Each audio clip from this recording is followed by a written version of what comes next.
All you have to do is like refuse to open up your heart to Kṛṣṇa. Yeah, I'll give him my mind, I'll give him my intelligence, I'll give him my body, but I won't give him my heart.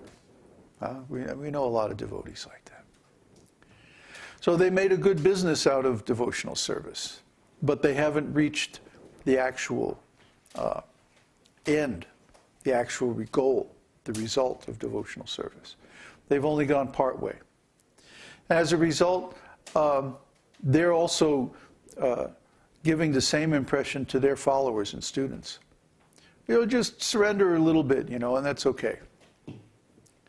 And of course, the followers and students, they aren't making any progress either. Up to a certain point, and then they stop. That's because they're not fully surrendering.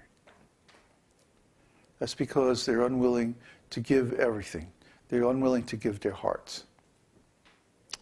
So we should look very deeply into this. What is causing us to hold back? And actually, there's only one reason. It's causeless unwillingness to serve Kṛṣṇa. Causeless envy of the Supreme Personality of Godhead. Kṛṣṇa hasn't done anything to make us envious. But because we have this independent attitude and this desire to imitate Kṛṣṇa, to be the owner, the controller, the enjoyer, the knower, the doer, we want to imitate Kṛṣṇa, you know, according to our ability, which is tiny and very limited. But still, we're so attached to it, we don't want to give it up. So because we don't want to let Kṛṣṇa take over our lives, actually he does a much better job at managing our lives than we do. But because we're so attached, we don't want to let him take over, then we have to be satisfied with an imperfect existence, imperfect realization. So that's what Srila Rupa Goswami is saying here. He's saying that we have to abandon the association of non-devotees. You know, some people are so attached, they're attached to their family, they're attached to their dog, they're attached to their college degree, their business, their position in society, if they happen to be born into a wealthy family. You know, they're attached to so many material things. The place of their birth, they're attached to the country that they live in, they're attached. I mean, there's so many things that there are to be attached to. And these are all obstacles on the path of devotional service. We shouldn't be attached to any of these things. We should be willing to let these things go, and especially the association of non-devotees. Because non-devotees are basically animals, two-legged animals. There's a nice shloka in Śrīmad-Bhāgavatam. Anyone who develops devotional service to Lord Kṛṣṇa has all the good qualities of the demigods automatically. But those who do not cultivate such devotional service don't have any good qualities. And then you might say, well, wait a minute. There are some people who are very learned, some people who are very strong and powerful or wealthy and famous, you know, and aren't these good qualities? No. No. Because those so-called good qualities are calculated in terms of material opulence. And because of that, they are basically taking them, those same qualities are taking them away from Kṛṣṇa. See? Now, if you take those qualities like wealth, fame, power, other kinds of opulence, beauty, fame, whatever, and you surrender them to Kṛṣṇa and you use them in Kṛṣṇa's service, then they become good qualities. See? Just like George Harrison, he was very famous for being a member of the Beatles. And then he decided to surrender to Kṛṣṇa.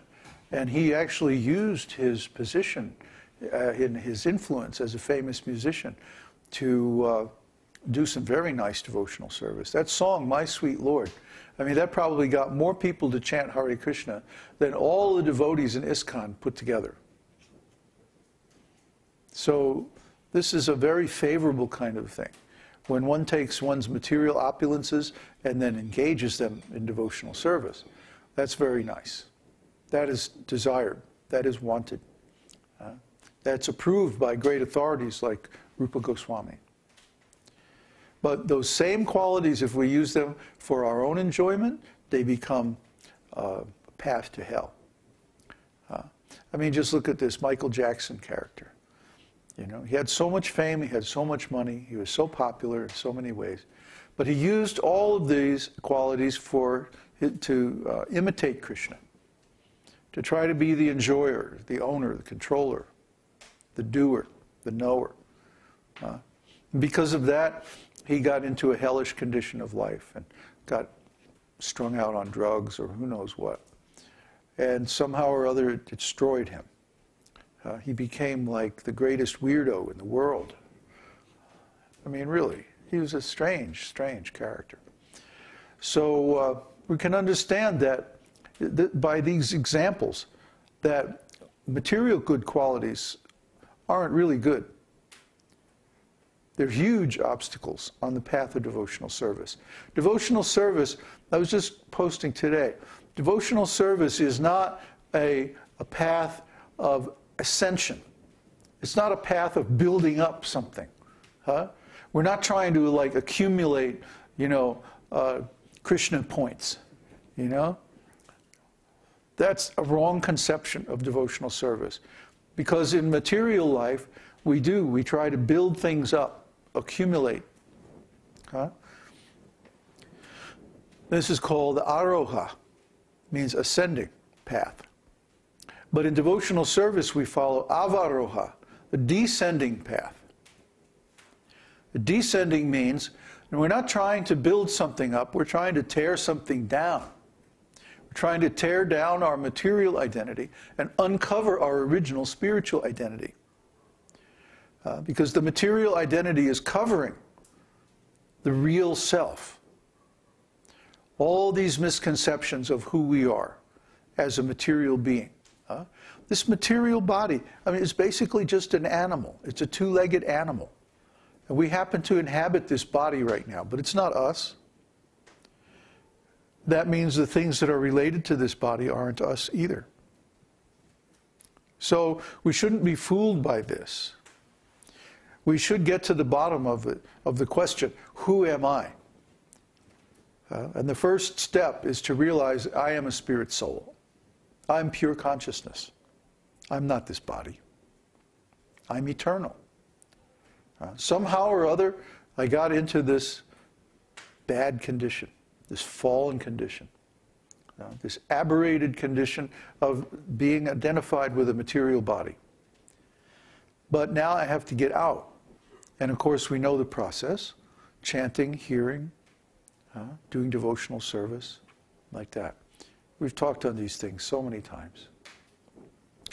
So I'm not going to preach very long tonight, but after we chant Vishnu Sahasranam, I want to open up the class for the Darshan for questions. Please have some good questions. Last night we had some really good questions and got all fired up and stayed up a little too late, but it was worth it. So let's get ready for Vishnu Sahasranam.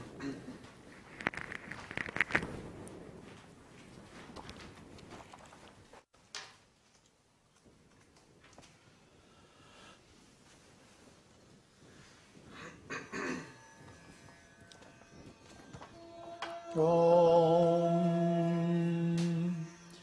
Shri Vaishampayana Uvacha Shrutva Dharmana Sheshena Pavanani Cha Sarvashaha Yudhishthira Shantanavam Punareva Bhyabhashata Yudhishthira Uvacha Kimekam daivatam loke kingvapyekam parayanam stuvantakam kamarchanta prapnuyurmanava shubham ko dharma sarva dharmanam bhavata paramo mataha Kiñcapam muchyate janturjanma samsara-bandhanāt. Shri Bhishma uvacha Jagat Prabhum Deva Devam Anantam Purushottamam Uvam Nama Sahasrena Purusha Satatotitaha Tameva Charchayam Nityam Bhaktya Purusham Avyayam Dhyayam Stuvan Namasyamscha Yajamanas Cha Anadi Nidhanam Vishnum Sarvaloka Maheshwaram Lokadhyaksham Stuvan Nityam Sarvadukkhatigo Bhavet Brahmanyam Sarvadharmanyam Lokanam Kirtivardhanam Lokanatham Mahadbhutam